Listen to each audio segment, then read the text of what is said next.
इसीलिए आप सबको भी धन्यवाद देते हुए मैं समाप्त करता हूं। नरेंद्र मोदी जिंदाबाद, नरेंद्र मोदी जिंदाबाद, नरेंद्र मोदी सही बीजेपी बीजेपी जिंदाबाद, श्री नरेंद्र मोदी जिंदाबाद, धन्यवाद धन्यवाद धन्यवाद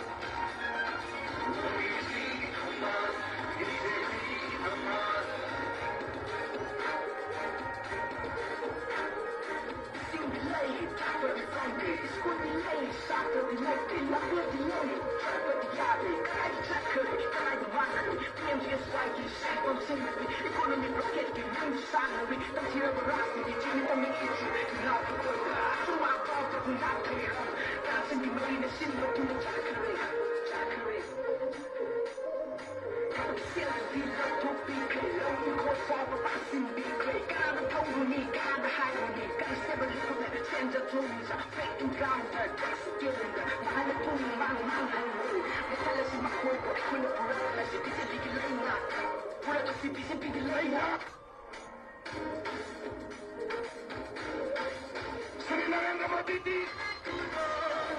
श्री नरेंद्र मोदी जी, बीजेपी।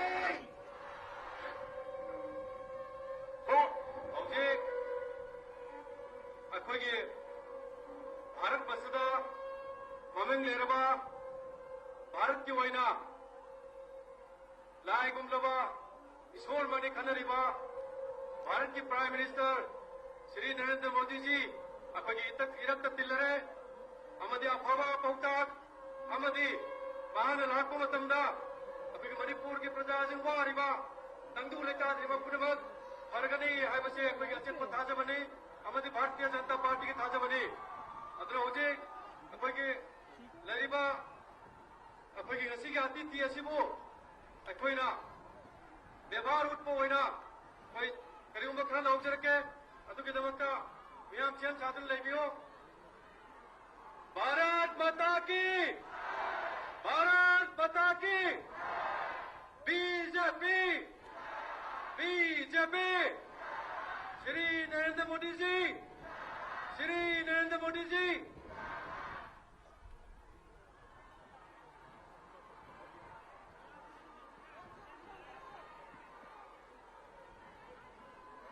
आज हमारे भारतवर्ष के महान कर्णधार सरनाम धन्य प्रधानमंत्री जी, प्रधानमंत्री श्री नरेंद्र मोदी जी हमारा बीच में बता रहे हैं। भारतीय जनता पार्टी की तरफ से और सभी जनता की तरफ से और मेरे तरफ से हार्दिक सुस्वागत कर रहे हैं। और मैं हमारा सम्माननीय प्रधानमंत्री जी को कहना चाहूंगा कि आज की सभा ऐतिहासिक सभा है। ये सब हमारा प्रधानमंत्री जी की वजह से हो रहा है। इसके लिए हमारा प्रधानमंत्री जी को हमारा तरफ से बहुत बहुत धन्यवाद। आई मध्य रोदा वो हर जगह कोई उजी कोई ngasi के इलेक्शन भी रही बात yang पितृ विधेयक का एक खुंदर की मसक कोई बात कोई प्रधानमंत्री दा कोई स्टेट प्रेसिडेंट श्री के भवानंद सिंह हमारी इलेक्शन मैनेजमेंट कमेटी की कन्वीनर श्री सावचीना अनीना पुन्ना अखोगी महाकी अतिथि अमगे तबो थोपा अखोगी प्रेजेंटेशन तौनबा निक्षिंजरी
मोदी जी, श्री नरेंद्र मोदी जी, बीजेपी, बीजेपी।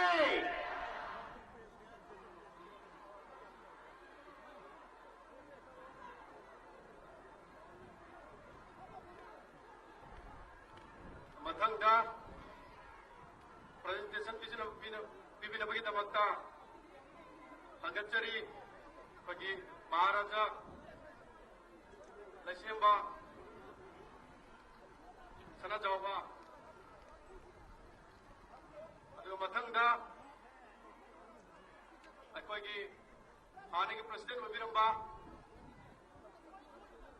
मोरोज जी, शांति जी और गोड़ बापू जी अखोगी प्रधानमंत्री जी दा presentation तौबीनबा निंसिंजरी।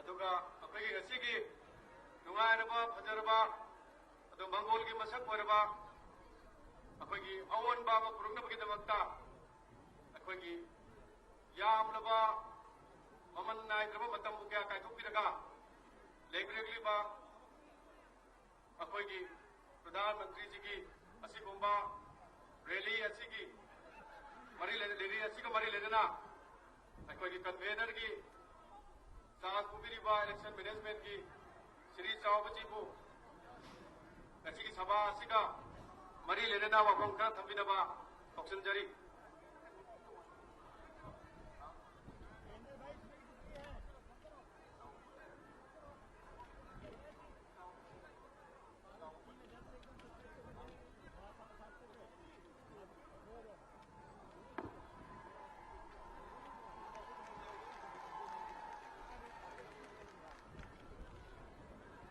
Respected Prime Minister Shri Narendra Modi ji, respected leaders of BJP on the dais, friends, brothers and sisters, firstly, I would like to thank our respected Honorable Prime Minister Shri Narendra Modi ji for visiting Manipur to campaign for the coming 11th Manipur State Assembly elections.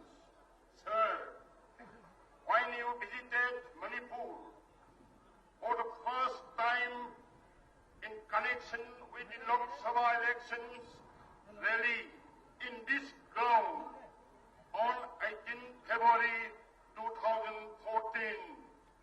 our party was successful in the Lok Sabha election. Now, this is your second visit in connection with election rally to this same place, Langing Achauba ground, and we are sure of our party's success in the coming assembly election. Sir, we are thankful to you for giving Sports University to Manipur. Now, the youth and the sportsmen are supporting the BJP. Further, by giving a Rajya Sabha member seat to Merikom and giving Rani Gailu due importance, all our tribal communities and the Manipuri ladies are supporting the BJP. Nowadays, the people of Manipur, both hill and plains, are increasing support to the BJP. This is because of your dynamic leadership and and the Northeast. Sir, under your capable leadership, now we are sure to forming the historic BJP government for the first time in Manipur in March 2017. After that, our aim is to give 100% Lok Sabha MPs for your second term in 2019. Now, I will say some few words in Manipuri, sir.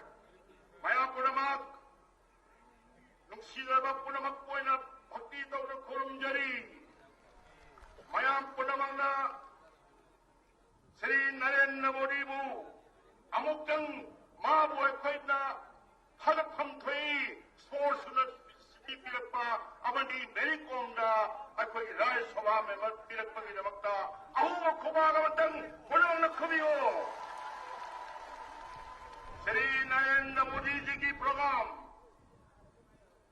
Beti Bachao Beti Padhao ngasi nupi singbu angang singbu yokat papami lairaba singbu yokat papami Sri Narendra Modi ji na mahaki wakhan lairaba tolaba taraba Manipur ki singi lamna leriba mayum lejadaba mi singda yum sabiba housing for all Sri Narendra Modi ji ki ni amukta khowat auma mukhobidra koina tarano phamthre mathangda yengyo Sri Narendra Modi ji ki swasth Bharat se pinnu henba Bharat se naranba aduda latana pungning do sinto o corruption le helano kchem jage har khalano Manipur mang ko kuye jai tara mga sure Congress sarkar na corruption do bada maya punamak ningsing bigani BJP na pami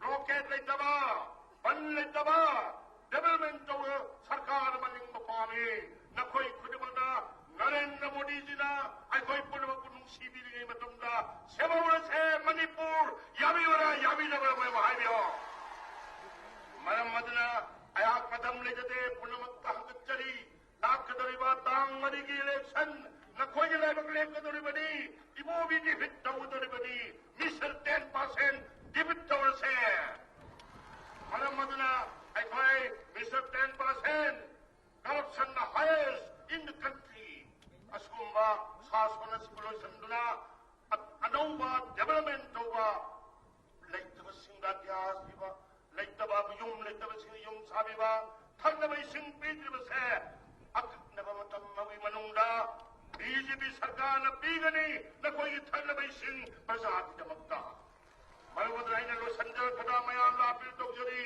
ayat sarkar apna nauke ahu khombi gadaba Narendra Modi ji na pami Bharat dagi Congress puthatpa Congress mukta piba akoi na pami Manipur dagi Congress puthatpa pami maram madna aina lautaba tamda Manipur dagi haiba tamda Congress Manipur dagi Congress haiba ni puthatse khumbiba maram madna akoi na pami Manipur dagi Congress ase puthat khathe lehel se corruption haraba ibo bi sarkar akoi na puthatpa bani aina thajai akoi nuksijaba prime minister na law khopirabani ngasi election issue oriba asigumba akoi da ngasigi framework agreement batanga hanna parliament su haikhaba hanna Manipur sohaloi territory tigiti kaheloi haira bhauda Congress na ngasigi election issue oriba se sendok pirumani choidana bang mayam soidana wa waru bigano nungai gano nungai bapokani aya raujige aina Bharat mata ke har joye kubiba BJP jindabad Sri Narendra Modi ji jindabad haula khamiu kunadi thangatna Bharat mata ki Bharat mata ki BJP Sri Narendra Modi ji Manipur ki Congress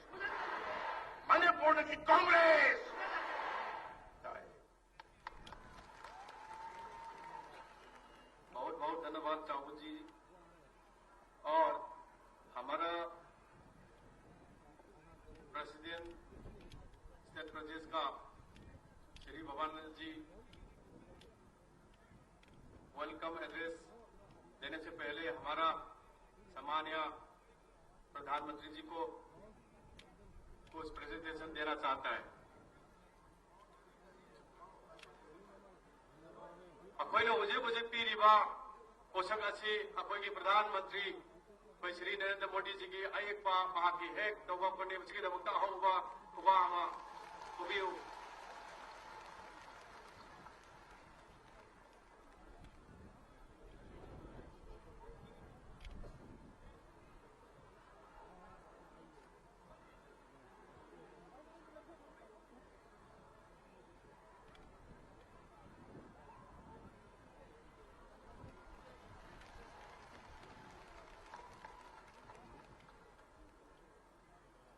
मतंगदा इकाई खुलबगी मसक वरबा श्री भवानंद जीना ngasi की rally Asika मरी लेने वापम खरा थंबिगनी।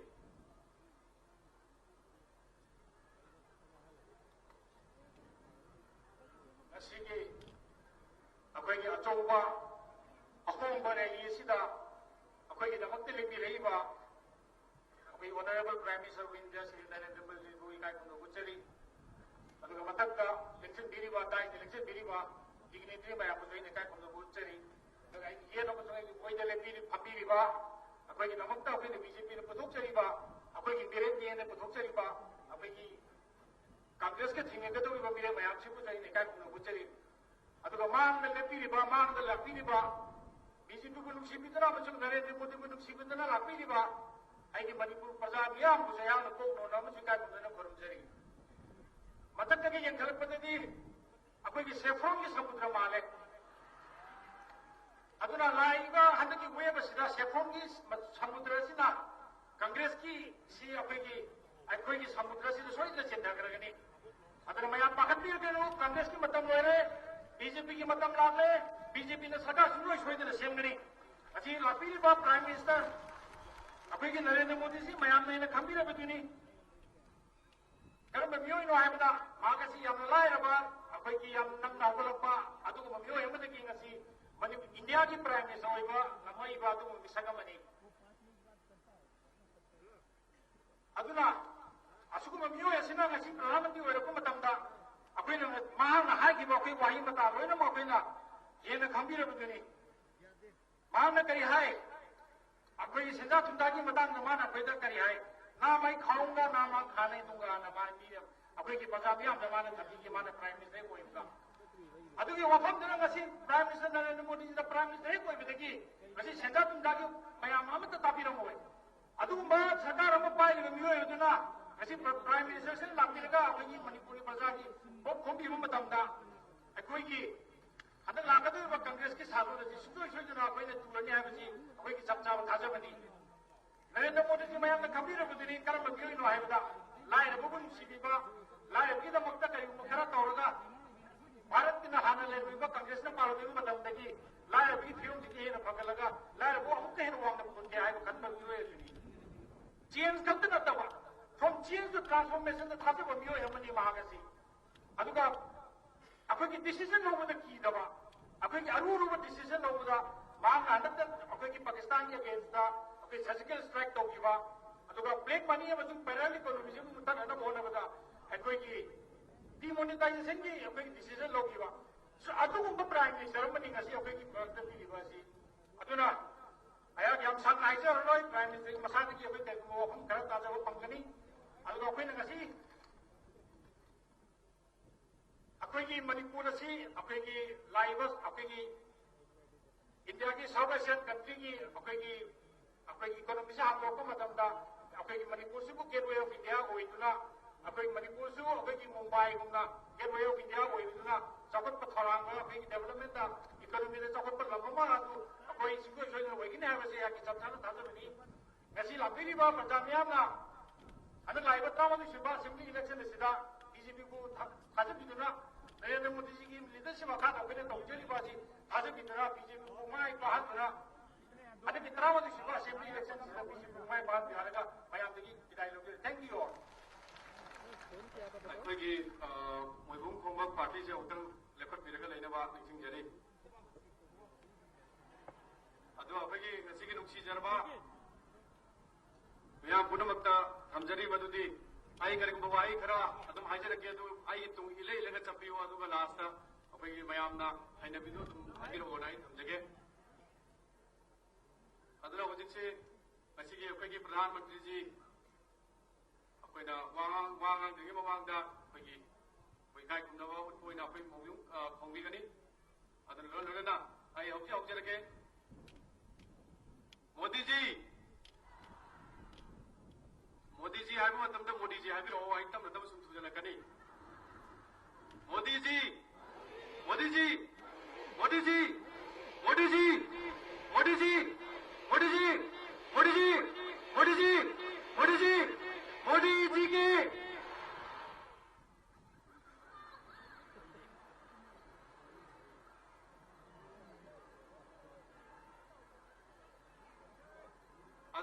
अखोइगी मोइबुं खोंबिरो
हमारा सामान्य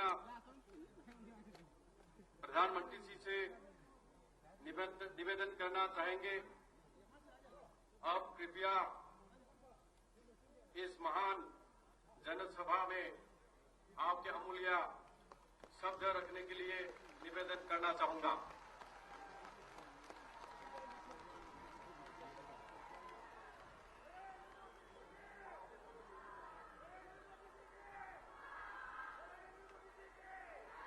भारत माता की मंच पर विराजमान प्रदेश भारतीय जनता पार्टी के अध्यक्ष श्रीमान भावना दास सिंह जी, चुनाव के संयोजक चौबा सिंह जी, मणिपुर के महाराजा आदरणीय श्री लाइशेम्बा सानाजाओबा, डॉक्टर जितेंद्र सिंह जी, किरण रिज्जू जी, हेमंत बिस्वा जी, विधायक श्रीमान विश्वजीत सिंह जी, पूर्व मुख्यमंत्री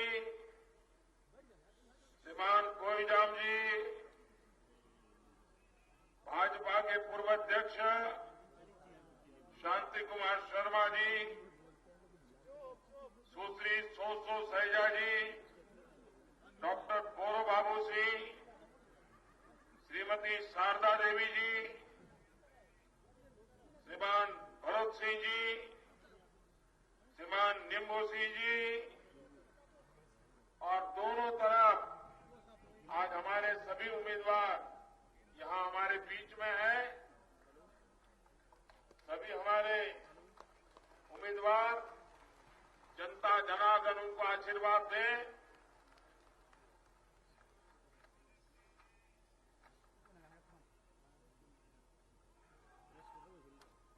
खुरुमजरी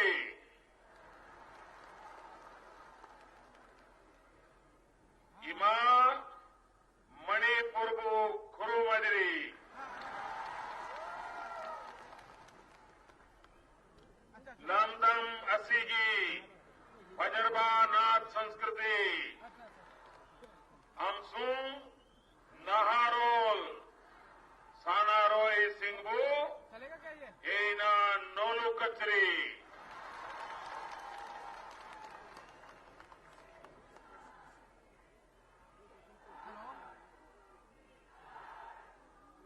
भाइयों बहनों, आज मैं सबसे पहले मणिपुर के लिए एक शिकायत करना चाहता हूं, कंप्लेन करना चाहता हूं। करूं? लेकिन आप बुरा मान जाएंगे तो करूं? कंप्लेन करूं? बुरा नहीं मानेंगे ना? पक्का नहीं मानेंगे? एकदम पक्का। देखिए, 2014 में जब लोकसभा का चुनाव हुआ और मैं प्रधानमंत्री का उम्मीदवार था, और उस समय इसी मैदान में सभा थी, लेकिन उस समय आधा मैदान भी भरा नहीं था। मैं खुद प्रधानमंत्री का उम्मीदवार था, इतनी दूर से आया था, लेकिन आधा मैदान भी नहीं भरा था। और आज चारों तरफ लोग ही लोग नजर आ रहे हैं, भीड़ ही भीड़ नजर आ रही है। भाइयों बहनों, आपने जो प्यार दिखाया है, आशीर्वाद दिखाए दिए हैं, इसके लिए शिकायत नहीं हो सकती है, सिर्फ आपका अभिनंदन ही हो सकता है, आपका धन्यवाद ही हो सकता है। भाइयों बहनों, आज मणिपुर पूरी तरह भारतीय जनता पार्टी के रंग में रंग चुका है, और कुछ ही दिनों में आप अपना नववर्ष भी मनाने वाले हैं, तब तो खुशियों का पार नहीं होगा, ऐसा मेरा पूरा विश्वास है। भाइयों बहनों,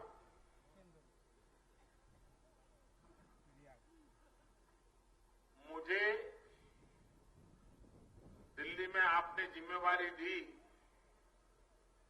अभी 2.5 साल हुआ है, और यहां मुख्यमंत्री 15 साल से बैठे हैं। कोई काम नजर आता है क्या? कोई काम नजर आता है क्या? मणिपुर का भला किया क्या? विकास के काम किए क्या? नौजवान को रोजगार के लिए कुछ किया क्या? आप मुझे बताइए। मणिपुर, जो हमारे पूरब का स्विट्जरलैंड माना जाता है,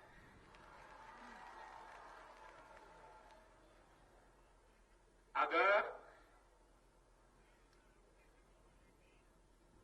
उसकी ये बर्बादी की है, 15 साल लगातार मणिपुर नीचे ही गया, नीचे ही गया।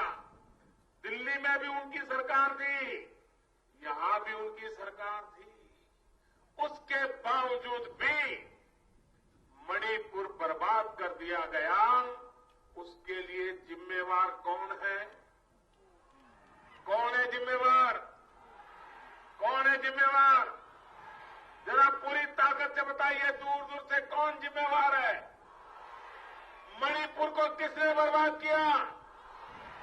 मणिपुर के किसानों का नुकसान किसने किया? मणिपुर की मां बहनों पर अन्याय किसने किया? मणिपुर के नौजवानों का भाग्य किसने डुबोया? जिस कांग्रेस के इतने गुना है, अब मणिपुर में उस कांग्रेस को एक दिन भी रहने का अधिकार है क्या? है क्या? अब इस बात पूरी तरह साफ कर दोगे कि नहीं कर दोगे? भाइयों बहनों, दिल्ली में पहली बार भारतीय जनता पार्टी की ऐसी सरकार बनी है जिस सरकार ने सबसे पहली योजना लगाई एक्ट ईस्ट पॉलिसी की। हमने कहा जब तक पूर्वी भारत, उत्तरी पूर्व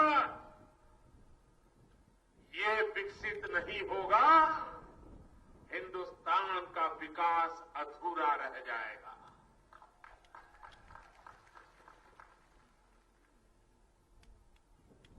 प्राकृतिक संपदा से हरा भरा यहां के लोग सामर्थ्यवान, कानून को मानने वाले लोग, पवित्र जीवन जीना पसंद करने वाले लोग, अगर सरकार 2 कदम चले तो यहां के लोग 10 कदम दौड़ने के लिए तैयार होते हैं। ऐसा हमारा ये राज्य है। लेकिन भाइयों बहनों, नॉर्थ ईस्ट पुरानी सरकार कांग्रेस ने राजनीति का खेल का मैदान बना दिया। एक जनजाति को दूसरी जनजाति के साथ लड़ाना, चुनाव आ जाए तो विकास की चर्चा नहीं करना, काम का हिसाब नहीं देना, सिर्फ एक जाति को, एक जनजाति को दूसरी जनजाति के खिलाफ भड़का देना, लड़ाई करवा देना और बीच में से अपना उल्लू सीधा कर लेना, यही कारोबार चला है। भाइयों बहनों, ये मणिपुर को बर्बाद करने वाले इनके तौर तरीके ये खत्म होने चाहिए कि नहीं होने चाहिए? मणिपुर की एकता, मणिपुर का विकास, मणिपुर का भला, यही हमारा सपना हो या चाहिए कि नहीं? कोई भी जनजाति हो, पहाड़ी हो या तराई हो, शहर हो या गांव हो, हर किसी का एक समान रूप से भला होना चाहिए कि नहीं होना चाहिए? किसी के साथ अन्याय नहीं होना चाहिए ना? मैं आज आपके बीच में ये विश्वास दिलाने आया हूं कि एक बार भारतीय जनता पार्टी को मणिपुर में सेवा करने का अवसर दीजिए।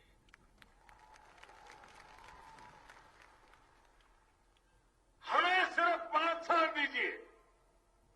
उनको आपने 15 साल दिए हैं। 15 साल में जो काम उन्होंने नहीं किया है, मैं आपको विश्वास दिलाता हूं, भारतीय जनता पार्टी की सरकार 15 महीने में वो करके दिखाएगी आपको। 15 महीने में करने का मैं वादा करता हूं भाई। और आप हमारा व्यक्तिगत रूप से तो मेरा इस भूभाग के प्रति लगाव है। ये पूरा क्षेत्र हमारा नॉर्थ ईस्ट, सभी राज्यों का भला हो, ये देश की एकता और अखंडता के लिए भी आवश्यक है। यहां होनहार नौजवान है, वो हमारे देश की अमानत है। इन होनहार नौजवानों का देश के विकास में योगदान बढ़े, इससे देश का भला होने वाला है, देश का लाभ होने वाला है। और इसलिए हम यहां के नौजवानों के लिए विकास की नई ऊंचाइयां पार करना चाहते हैं। आप मुझे बताइए साहब, ये 15 साल यहां कांग्रेस का राज रहा। जब अटल बिहारी वाजपेयी की सरकार थी तो उन्होंने एक बड़ा महत्वपूर्ण काम किया था। उन्होंने ये नॉर्थ ईस्ट के लिए, ये सप्त भगिनी के लिए पहली बार दिल्ली में अलग मंत्रालय बनाया था, अलग बजट बनाया था। हर डिपार्टमेंट को कुछ परसेंटेज सिर्फ और सिर्फ नॉर्थ ईस्ट के लिए खर्च करने का निर्णय किया था। नॉर्थ ईस्ट के कोऑर्डिनेशन के लिए एक उत्तम प्रकार की व्यवस्था बनाई थी। लेकिन बाद में 10 साल दिल्ली में ऐसी सरकार बैठी कि जिसको इनकी परवाह नहीं थी, क्योंकि वो तो यही मानते थे अब एकाध एमपी इनका हमारे पास आया तो आया, नहीं आया तो नहीं आया, क्या फर्क पड़ता है। ये अहंकार था। भाइयों बहनों, सवाल एमपी की संख्या का नहीं है, सवाल इतने दूर सुदूर रहने वाले मेरे भाइयों बहनों के दिल में हिंदुस्तान के लिए कुछ कर गुजरने की इच्छा है, उनको अवसर देने का सवाल है। और हमने अवसर देने की दिशा में काम किया। पहले आए दिन महीने में 5 दिन 7 दिन ये नॉर्थ ईस्ट के मुख्यमंत्री और मंत्री दिल्ली में ही बैठे रहते थे। क्या करते थे भगवान जाने। और उस समय के प्रधानमंत्री, उस समय की सरकार, उस समय के पार्टी के नेता इन नॉर्थ ईस्ट से आए हुए नेताओं को मिलने का समय तक नहीं देते थे, समय तक नहीं देते थे। आज भाइयों बहनों, नॉर्थ ईस्ट का कोई भी मुख्यमंत्री हो, किसी भी दल का मुख्यमंत्री हो, मुझे जब भी मिलने के लिए कहता है, मेरे दरवाजे हमेशा हमेशा के लिए आप लोगों के लिए खुले होते हैं। लेकिन हम वहां अटके नहीं। हमने तो पिछले 2 साल में भारत सरकार के 90 मंत्रियों का दौरा, कोई मंत्री 2 बार आए होंगे, कोई 3 बार आए होंगे, लेकिन केंद्र का कोई न कोई मंत्री 90 बार नॉर्थ ईस्ट राज्यों में खुद आया और सिर्फ स्टेट कैपिटल पर नहीं, जिलों में गया और भारत सरकार की योजनाएं ठीक से लागू हो रही है कि नहीं हो रही है, कहीं भ्रष्टाचार तो नहीं हो रहा, इन सारी चीजों का सीधा सीधा हिसाब लेने का काम किया है। पहले कोई आता नहीं था, अगर आना पड़ता था तो यहां के लोगों को आता है। भाइयों बहनों, एडीसी की मीटिंग होती है, हमारे मंत्री जी इस मीटिंग में रहते हैं और नॉर्थ ईस्ट की समस्याओं के समाधान के लिए सब मिल बैठ कर रास्ता निकालते हैं। इतनी महत्वपूर्ण व्यवस्था आखिर में जब एनईसी की मीटिंग में जब मोरारजी देसाई प्रधानमंत्री थे, करीब 40 साल पहले जब मोरारजी भाई देसाई प्रधानमंत्री थे, तब वो एनईसी की मीटिंग के लिए नॉर्थ ईस्ट में आए थे।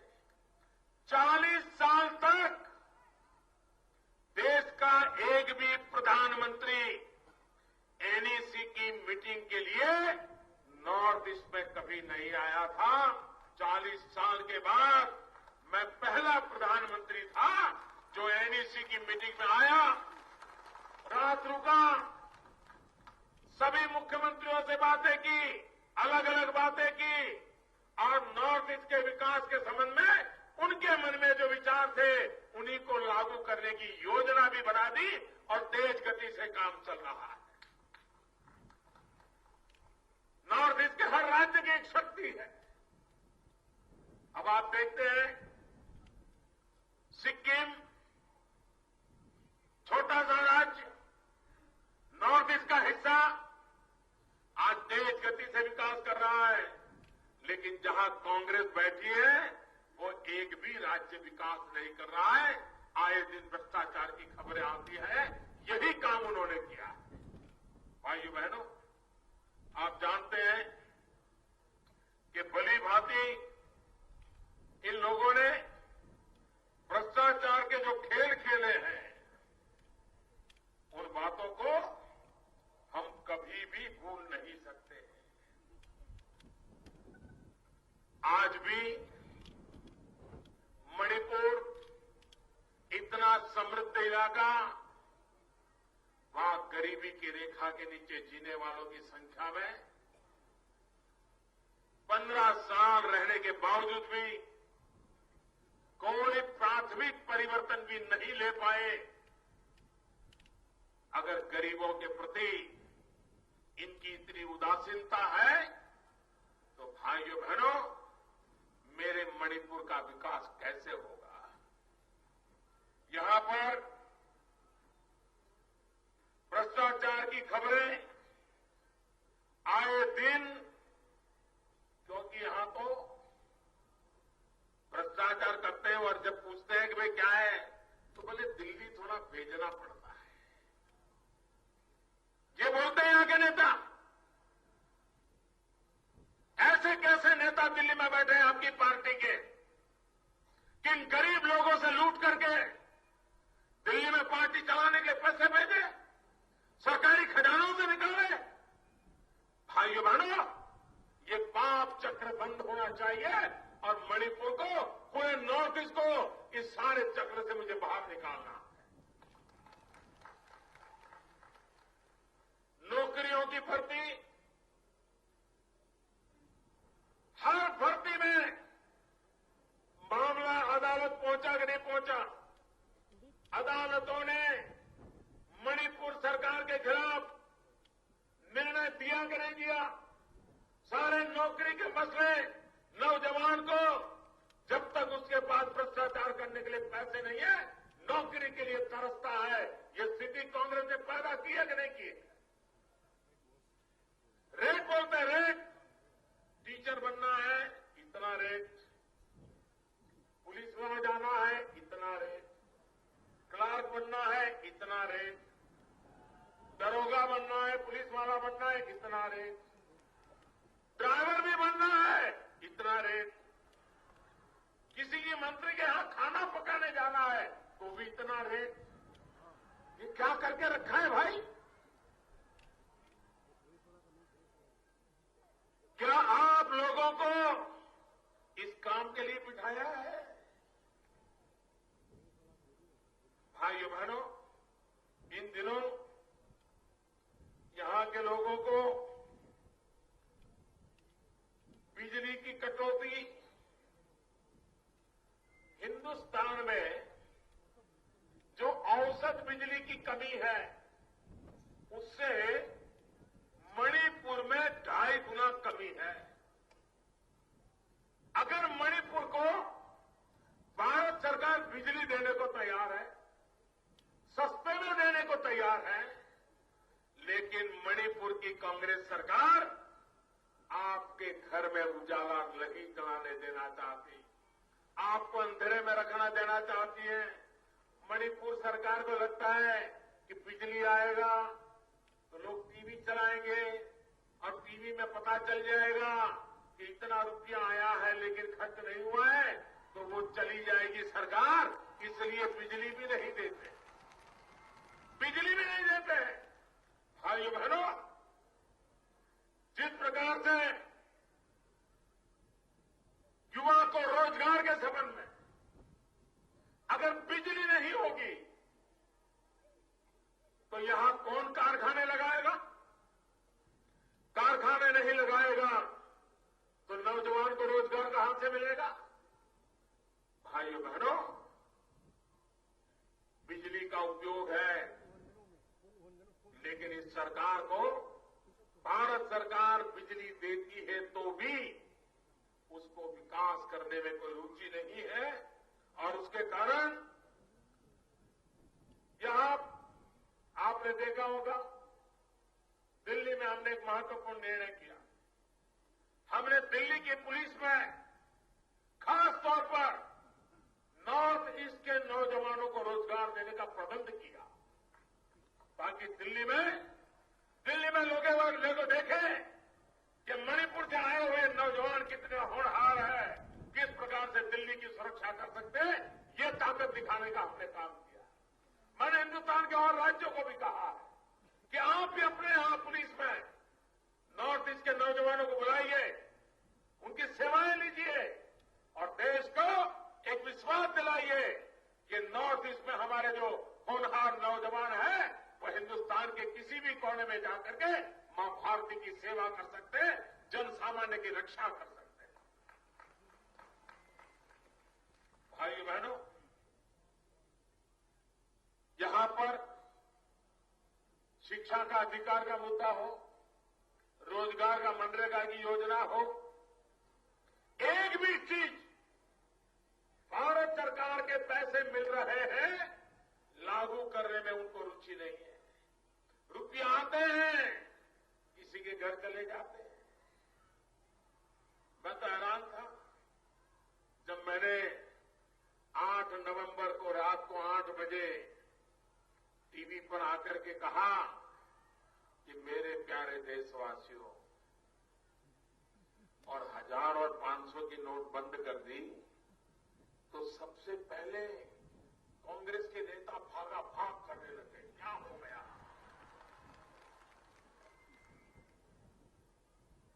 मोदी को दिखा देंगे, मोदी को देख लेंगे, मोदी को समझा देंगे, मोदी समझता क्या है। अरे भाई, 1000 और 500 की नोट 70 साल से गरीबों को लूट लूट करके अपने घरों में बंद पड़ी है। मैं उसको बाहर निकालना चाहता हूं ताकि चोरी का माल गरीबों के कल्याण के काम, विकास के काम आए। कुएं में पानी नहीं है तो कुआं खोदने के लिए काम आए किसान के लिए। गांव में स्कूल नहीं है तो स्कूल बनाने के लिए काम आए। रेल का स्टेशन नहीं है तो रेल का स्टेशन बनाने के लिए काम आए। अस्पताल नहीं है तो अस्पताल बनाने के लिए काम आए। भाइयों बहनों, ये पैसा देश की जनता का है, देश के गरीब का है, ये जो लूट करके बैठे हैं।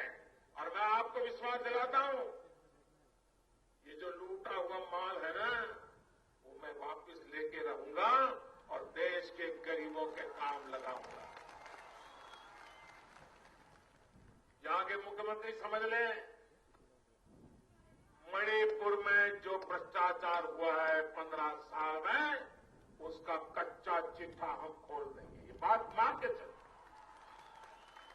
क्योंकि आपने सिर्फ चुनाव जीतने के लिए यहां के समाजों को एक दूसरे का दुश्मन बना के रख दिया।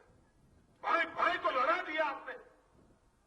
क्या राजनीति इतनी नीचे स्तर पर गई है, जिसको समाज की परवाह नहीं हो, देश की परवाह नहीं हो, मणिपुर की परवाह न हो, सिर्फ अपनी कुर्सी की परवाह हो? ऐसे लोगों को एक पल भी रहने का अधिकार नहीं है। और इसलिए अब यहां कहते हैं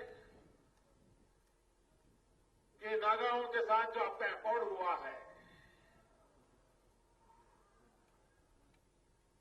मैं जरा यहां के मुख्यमंत्री को पूछना चाहता हूं, 1.5 साल सोए थे क्या? गहरी नींद सोए थे क्या? ये अकॉर्ड 1.5 साल पहले हुआ ना। आपने कभी भारत सरकार को चिट्ठी लिखी है? मैंने स्वयं ने कांग्रेस के नेताओं को अकॉर्ड में क्या है सारा बताया है। और आज 1.5 साल के बाद जब चुनाव घोषित हो गया तो झूठ फैला करके मणिपुर के लोगों को बांटने का पाप कर रहे हो। मेरे मणिपुर के भाइयों बहनों, आप तय कीजिए कि आपको 15 साल तक मणिपुर को बर्बाद करने वाले मुख्यमंत्री के झूठ को मानना है या 2.5 साल से ईमानदारी से आपकी सेवा में लगे हुए प्रधानमंत्री के सच को मानना है। नहीं, मैं आप पे छोड़ देता हूं भाई, लेकिन मैं आपको विश्वास दिलाता हूं, नागाओं के साथ जो अकॉर्ड हुआ है, इसमें कहीं पर भी मणिपुर के टेरिटरी के साथ कोई भी धोखा करने की चर्चा नहीं है।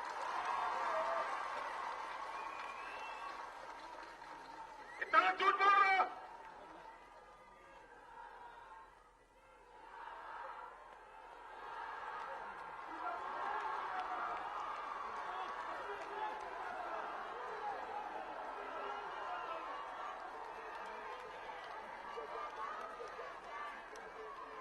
मणिपुर के मेरे प्यारे भाइयों बहनों, मैं मणिपुर की इस पवित्र धरती पर आकर के आपको वहां वादा देता हूं, ऐसा एक भी शब्द जो मणिपुर के हितों की रक्षा न करता हो, जो मणिपुर के हितों को नुकसान करता हो, ऐसा अकॉर्ड में एक भी शब्द नहीं है भाइयों बहनों, एक भी शब्द नहीं है।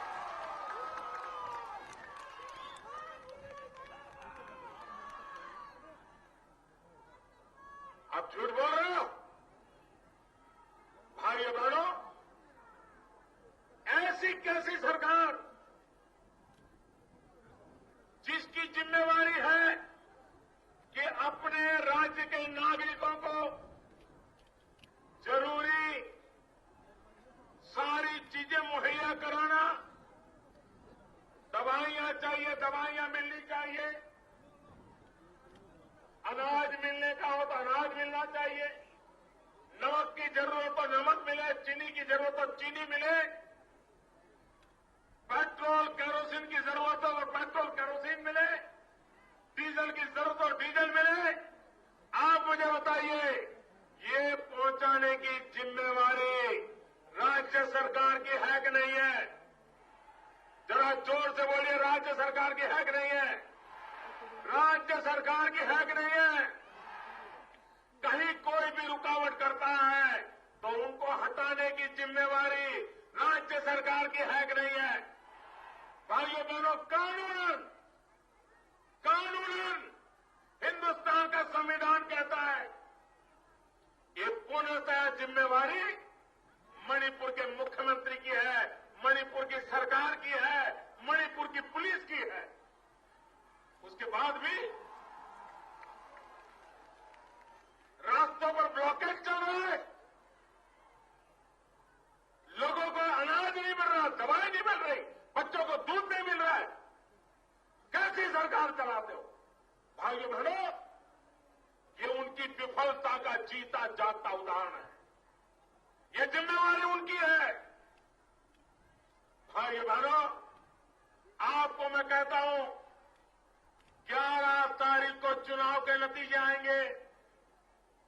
13 मार्च को हिंदुस्तान होली का उत्सव मनाएगा।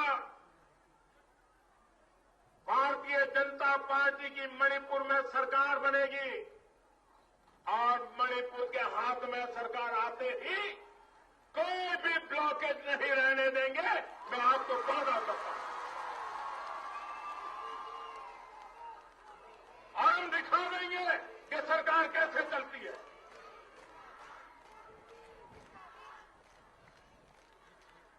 और आप देखिए, ये पाप करने वाले और उसको शायद एक कांग्रेस का खेल देखिए, इधर लोगों को भड़काना और उधर बंद करने वालों को पैसा देना।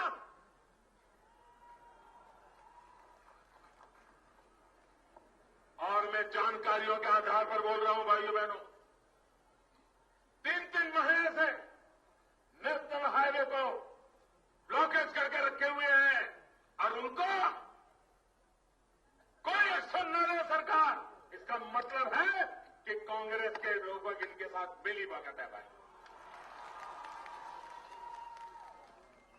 ऐसा करने वालों को जेल में बंद क्यों नहीं करते, उन पर कानूनी कार्रवाई क्यों नहीं करते? और मैं मणिपुर सरकार को कहता हूं, आप जो भी मदद मांगोगे, दिल्ली सरकार मदद करने को तैयार है। अभी इसी मिनट मांगोगे, मैं यहीं पर कहता हूं, आपको मदद करने के हम तैयार हैं। ब्लॉकेज खाली करो।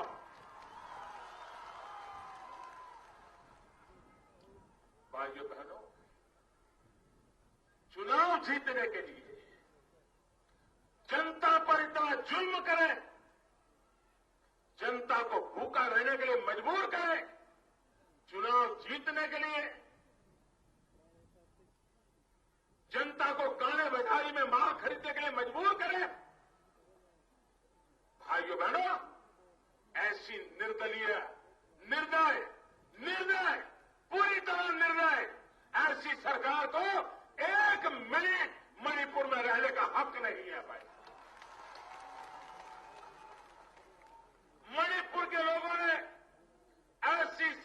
को सजा करना चाहिए भाइयों बहनों।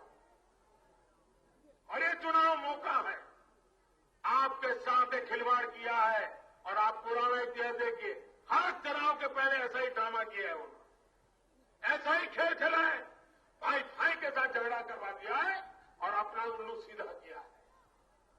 लेकिन तब तो दिल्ली में आपकी सरकार थी तो आपकी गाड़ी चलती थी, अब आपको हिसाब देना पड़ेगा। दिल्ली में मोदी बैठा है।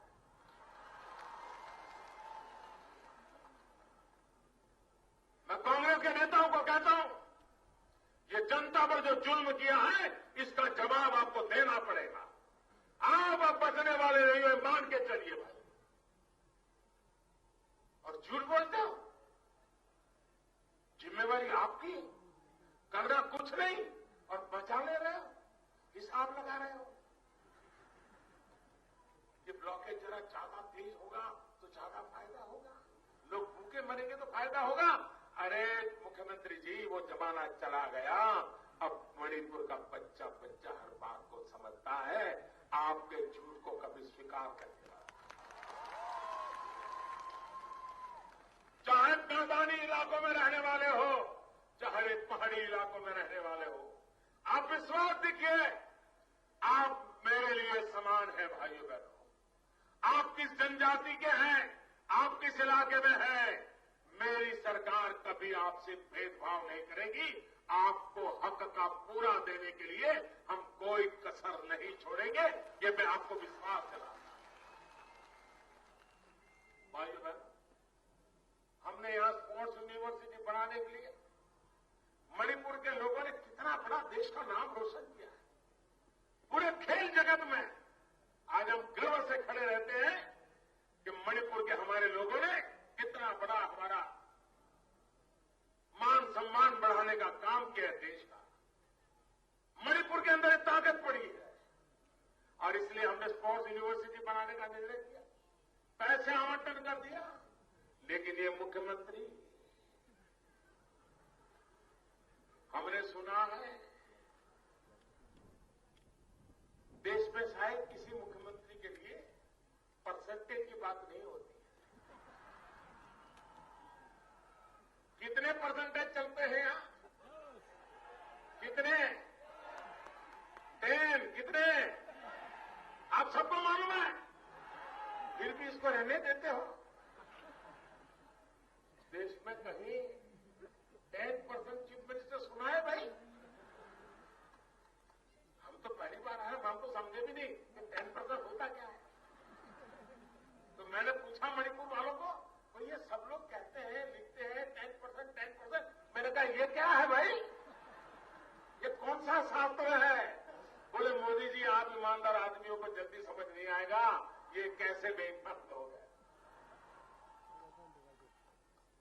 भाइयों बहनों, अब मणिपुर को 0% वाला मुख्यमंत्री चाहिए, 0% वाला मंत्री चाहिए, 0% वाली सरकार चाहिए, तब जाकर के मणिपुर का भला होगा भाइयों बहनों। और इसलिए बहुत हो गया, 15 साल तक 10%, कितना चला गया आपका। अगर उतना ही रह गया होता न, तो भी मणिपुर आज दुनिया के सामने एक ताकत बन के खड़ा होता, लेकिन इन्होंने तबाह कर दिया है भाइयों बहनों। चाहे रोड का काम हो, अभी हमारे नितिन गडकरी जी आए थे, मणिपुर का विकास करना है, नॉर्थ ईस्ट का विकास करना है, तो मेरी पक्की समझ है, अगर यहां रोड नेटवर्क, रेल नेटवर्क मिल जाए, एयर नेटवर्क मिल जाए, तो मेरा नॉर्थ ईस्ट पूरे हिंदुस्तान के लिए आकर्षण का केंद्र बन जाएगा। 125 करोड़ देशवासी पागल की तरह यहां चले आएंगे, आपके बीच कुछ दिन बिता करके आनंद से टूरिज्म को बढ़ावा देते हुए यहां से जाएंगे। यहां के लोग दुनिया में जा पाएंगे, यहां की पैदावार बहुत कम खर्च से हिंदुस्तान के बाजार में जाएगी, हिंदुस्तान के हर कोने में पहुंचेगी। बताइए नॉर्थ ईस्ट का कितना भला होगा भाई। हम नॉर्थ ईस्ट को ऑर्गेनिक स्टेट बनाने की दिशा में काम करना चाहते हैं, और ऑर्गेनिक स्टेट बनता है, हमारा किसान जो पैदा करता है, एक बार वो ऑर्गेनिक बन जाता है तो ₹1 के बदले में $1 मिलता है, इतनी कमाई हो जाती है भाइयों। ये काम मुझे नॉर्थ ईस्ट में करना है। हमें रेल से जोड़ना है नॉर्थ ईस्ट को। हिंदुस्तान में दिल्ली के साथ सीधी रेल जोड़नी चाहिए। इस काम पर हम लगे हुए हैं। हम विकास की नई ऊंचाइयों के लिए शिक्षा के हर धाम आईआईटी बनाना है तो हम बनाना चाहते हैं, ताकि यहां के नौजवानों को अपने घर में रह करके शिक्षा दीक्षा के लिए लाभ मिले। हम विकास के लिए बिजली, हम 24 घंटे बिजली देना चाहते हैं, हर घर में बिजली देना चाहते हैं। राज्य सरकारों पर कोई काम नहीं करेगी, रुकावटें डालेगी, तो अंधेरी जिंदगी में मेरे मणिपुर के भाइयों बहनों को रहना पड़ेगा। हमें उससे बाहर लाना है भाई। और इसलिए मैं आज आपसे आग्रह कर रहा हूं, किसान भाइयों बहनों, हम विकास के लिए मत मांगते, उनको 10% के लिए चाहिए, मुझे आपका 100% विकास हो, इसके लिए वोट चाहिए। एक तरफ 10% कमीशन वाले हैं, दूसरी तरफ 100% विकास वाले हैं। निर्णय आपको करना है कि 10% कमीशन वालों के पास जाना है कि 100% विकास वालों के पास जाना है। और जब हम विकास की बात करते हैं तो हमारे मन में साफ है, विकास का हमारा मतलब है किसान को सिंचाई, बच्चों को पढ़ाई, युवा को कमाई और बुजुर्गों को दवाई।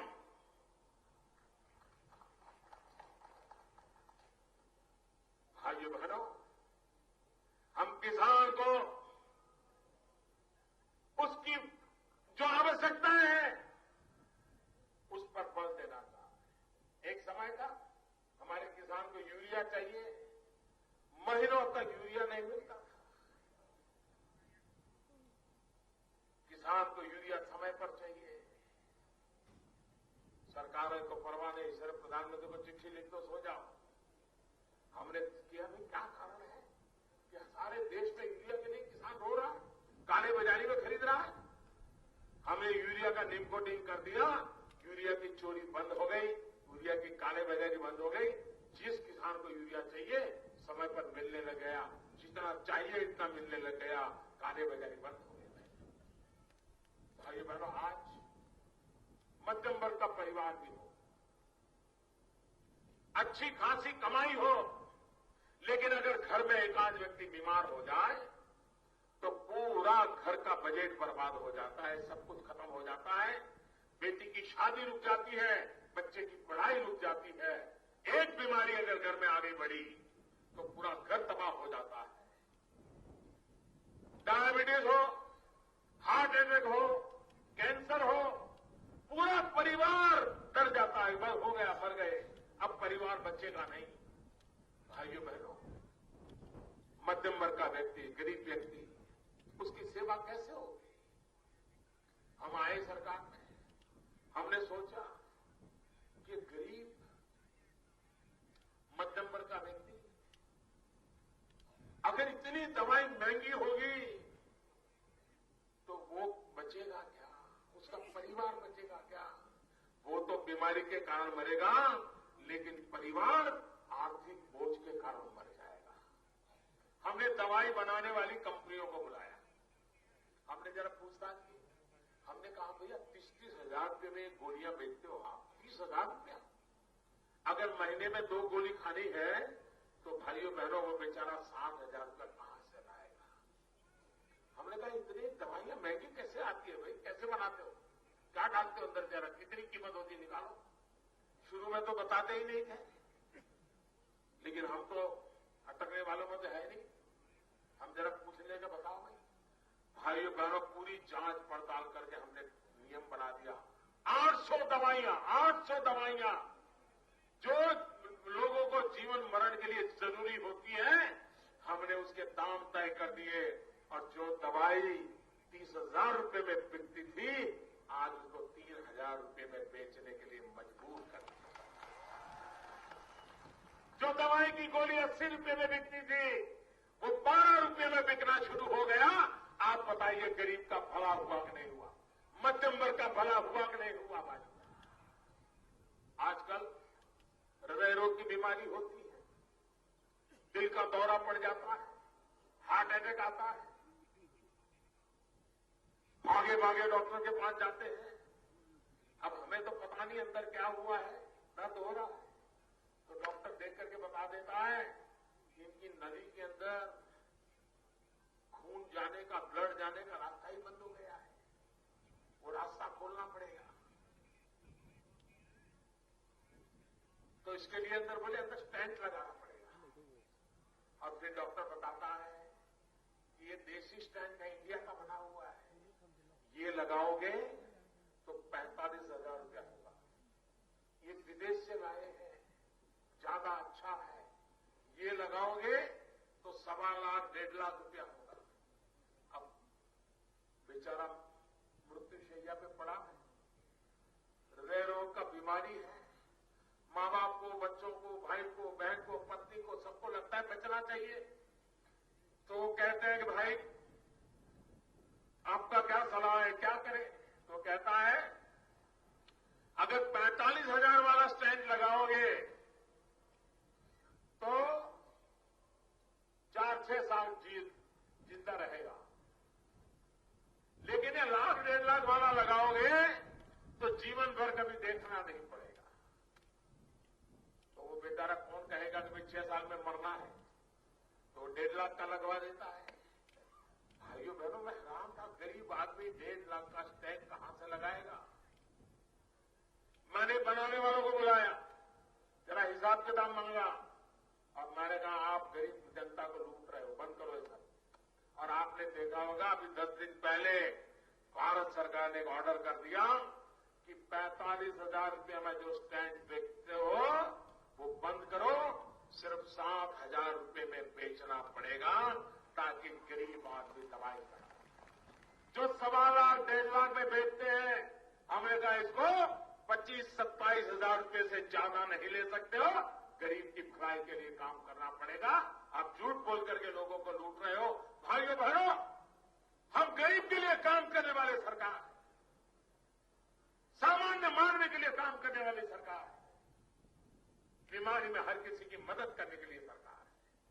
भाइयों बहनों, नौजवान को रोजगार, यहां पर रेट को ले जाते हैं, दाम है, ये नौकरी चाहिए इतना दाम, ये नौकरी चाहिए इतना दाम। हमने भारत सरकार में आने के बाद एक नियम बनाया कि वर्ग 3 और 4, भारत सरकार में सबसे ज्यादा रोजगार उसी में होता है। तो हमने कहा कि वर्ग 3 और 4, क्लर्क बनना है, टीचर बनना है, सरकारी मुलाजिम बनना है, पुलिस इंस्पेक्टर बनना है, ये सारे 3 और 4 में आते हैं। अब वो जब इश्तहार निकलता है, एडवर्टाइजमेंट निकलता है, तो लाखों लोग अर्जी करते हैं। अर्जी करने के बाद लिखित एग्जाम होती है, उसमें कुछ लोग पास होते हैं, उसके बाद इंटरव्यू होता है, और इंटरव्यू के बाद नौकरी मिलती है। होनहार लड़का भी स्कूल में, कॉलेज में अच्छे मार्क लाया है, रिटर्न टेस्ट देता है, उसमें भी अच्छे मार्क आते हैं, इंटरव्यू की चिट्ठी आ जाती है घर पे, मां बाप को लगता है चलो बेटे को अब नौकरी मिल जाएगी। 2-4 दिन में कोई घर आ जाता है, वो कहता है सुना है बेटे को इंटरव्यू आया है, तो मां भी खुशी से कहती है हाँ हाँ बहुत अच्छा हो गया, बेटे को इंटरव्यू आया है। फिर वो समझाता है कि देव भाई ये इंटरव्यू आया है तो ऐसे नौकरी नहीं मिलती है, किसी की सिफारिश लगती है, आप जरा कुछ कोशिश करो। तो वो मां कहती है देखो भाई तुम्हारे पास कोई है तो मदद करो। तो वो फिर 3 दिन के बाद दोबारा आता है, मां मैंने एक आदमी ढूंढ लिया है, इंटरव्यू में पास करवा देगा, बस सिर्फ 2 लाख रुपए लगेगा।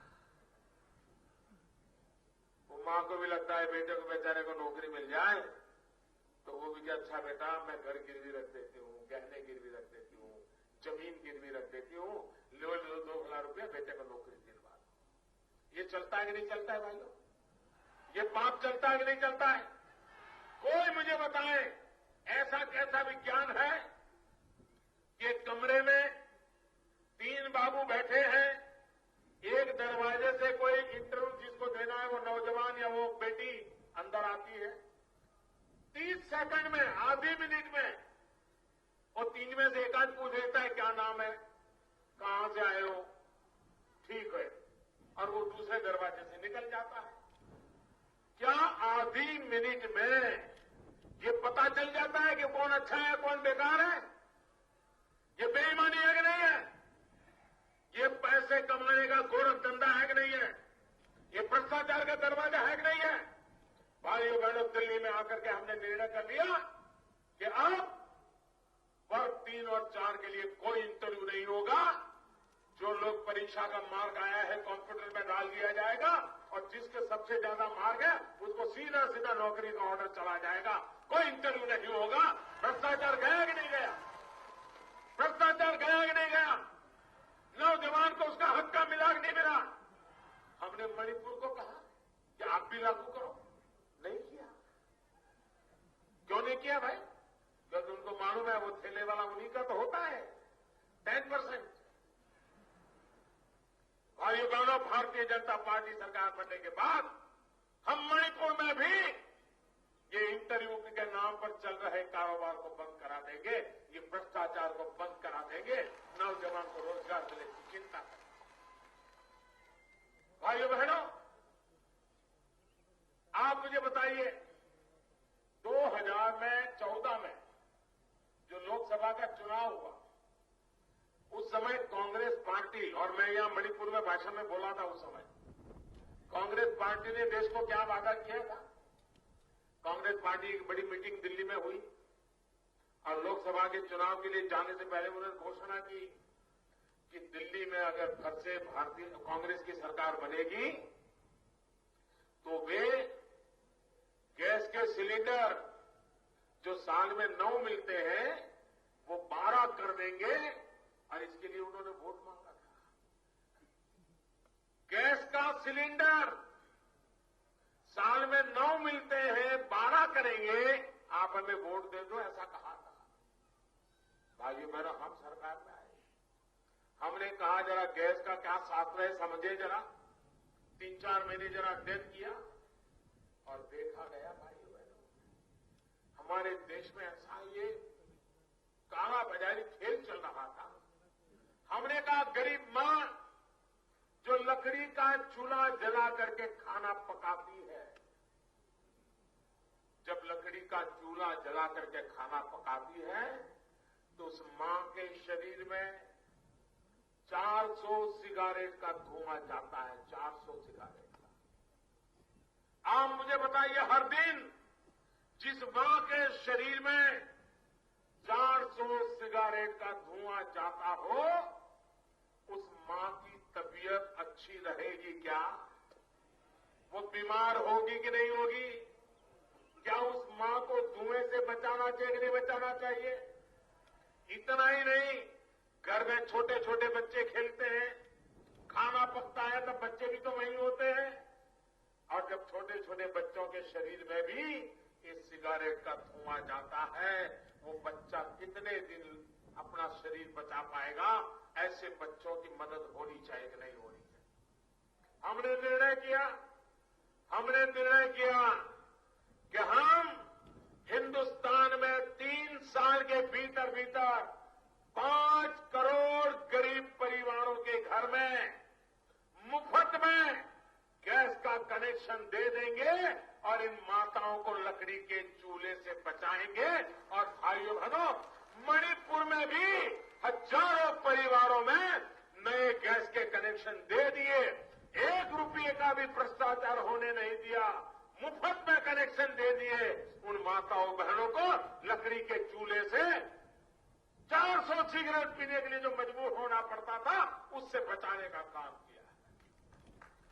भाइयों बहनों, अगर विकास यही मकसद हो, विकास यही मंत्र हो, तो हम मणिपुर को हिंदुस्तान में नई ऊंचाइयों पर ले जा सकते हैं, टूरिज्म बढ़ा सकते हैं, यहां के नौजवान हो रहा है, यहां की बेटियां होनहार है। भारत के सामर्थ्य में नई ताकत जोड़ने के सामर्थ्य रखने वाले लोग हैं, उनको लेकर के हम विकास की ऊंचाइयों को पार करना चाहते हैं। और इसलिए आज मैं मणिपुर की धरती पर आया हूं। पूरे राज्य के लोगों को इस जनसभा के माध्यम से मैं प्रार्थना करना चाहता हूं, एक बार भारतीय जनता पार्टी को वोट देकर के 5 साल सेवा करने का मौका दिया। और मैंने कहा, अगर मणिपुर में आप भाजपा की सरकार बनाओगे, दिल्ली में भी भाजपा की सरकार है, तो मणिपुर के विकास के लिए डबल इंजन लगेगा कि नहीं लगेगा? एक इम्फाल का इंजन और एक दिल्ली का इंजन, दोनों काम आएंगे कि नहीं आएंगे?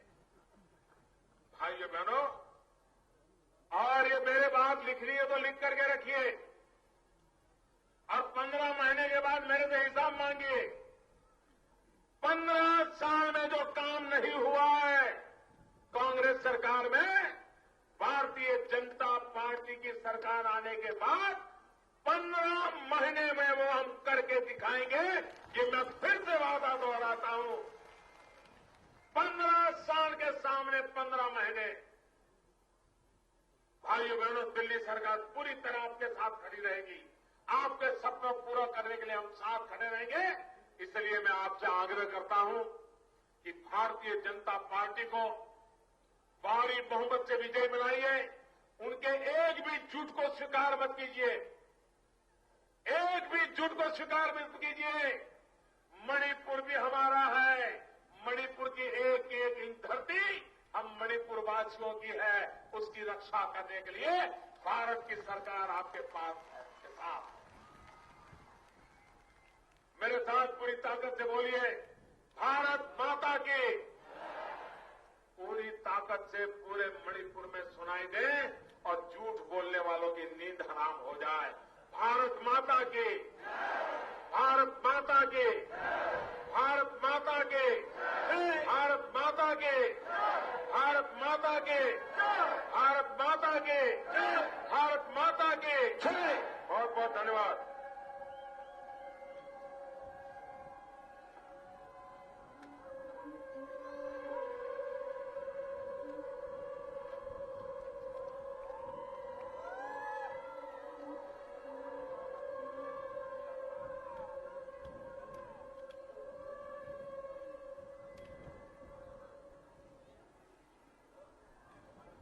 मोदी मोदी मोदी मोदी मोदी मोदी मोदी मोदी मोदी मोदी मोदी मोदी मोदी मोदी भारत माता की। मोदी मोदी मोदी मोदी मोदी मोदी मोदी मोदी मोदी मोदी मोदी। संभाल संभाल संभाल संभाल संभाल, मोदी जी संभाल, बीजेपी संभाल। मैं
मोदी जी